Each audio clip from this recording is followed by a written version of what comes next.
Hey guys, Llama Grant here. Welcome back to another Transformers figure review. Today, we're going to be taking a look at the Transformers The Last Knight Legion's Class Dragonstorm. So here's the packaging. Awesome artwork there. On the back, all that stuff. The instructions, don't need those anymore. And here is Dragonstorm in his robot mode. Looking really nice. So this guy, definitely cool looking. He's got a lot of paint.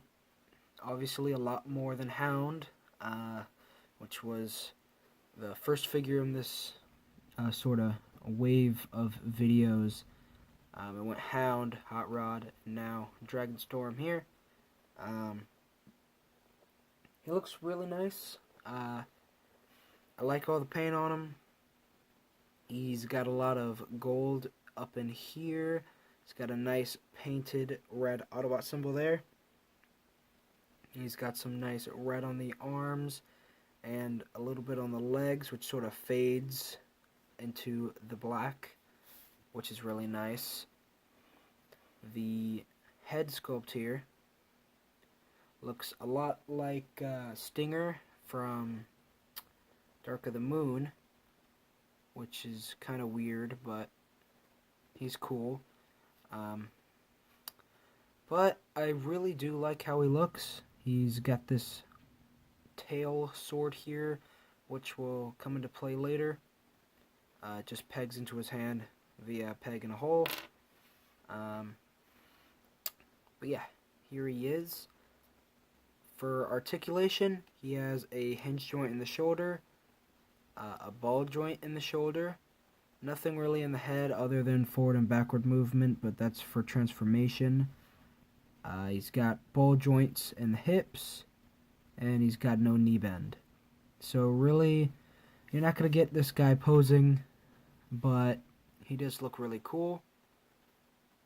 So, yeah. Let's get into the transformation itself. So, first thing you want to do is a really cool thing here is you probably didn't even notice, but these are actually the front legs of his dragon mode, and they just sort of blend into the wings here. They don't tab in or anything, but when the wings sit up against them, it just looks like it's part of the wings, and it looks really cool. I don't know if that was an intentional design choice, but I really like how it looks, and I think that's pretty awesome. But for transformation, first thing you want to do is take this dragon head and just move it forward. That'll cause his robot mode head to just tuck down into his chest like so. It doesn't really tab in or anything, so it is loose, but that shouldn't be too much of a problem. Next step, you're going to want to move these wings away from the front robot mode legs. Then take his arms, bring them up on that hinge and rotate them on the ball joint, and bring them up to be next to the middle head. So now you're almost done. Next thing you're going to want to do is take these dragon mode legs, and they'll just fold down into place. Then the robot mode legs will transform into the back dragon legs by pushing this little section here. This will just rotate on that pin. Do that with both sides, and then you bring it in really close like so, and then you straighten out the wings, and last but not least, you take his sword slash tail and just plug it in to this port on the back here, and there you have his three-headed dragon mode. I think it looks really cool. You can still see the red fading. Now it's on the underside of the dragon mode heads, and still up here on the legs.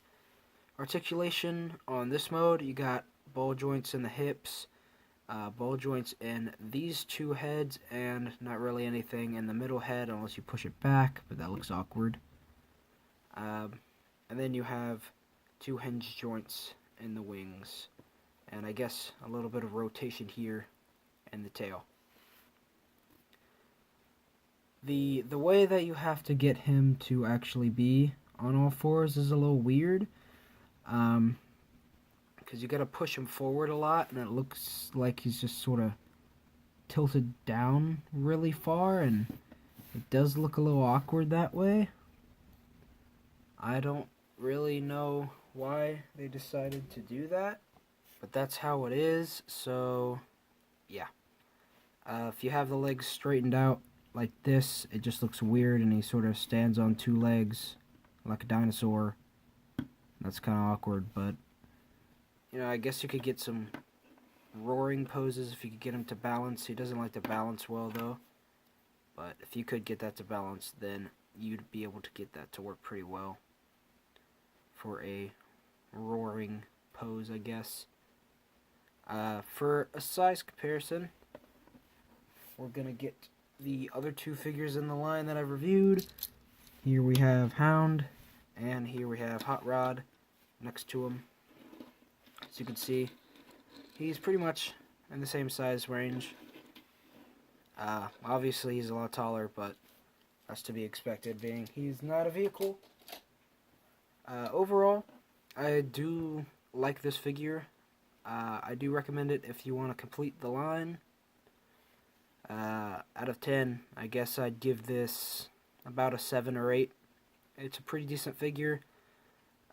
Obviously, the drag mode kind of bugs me with his whole leg proportion thing, but other than that, it's alright. So that's about it for this video, guys. If you liked it, make sure to hit that like button down below and show me that you did. If you haven't already, make sure you also hit that subscribe button and ring that notification bell so you don't miss out on any new content from the channel. And I'll see you guys later.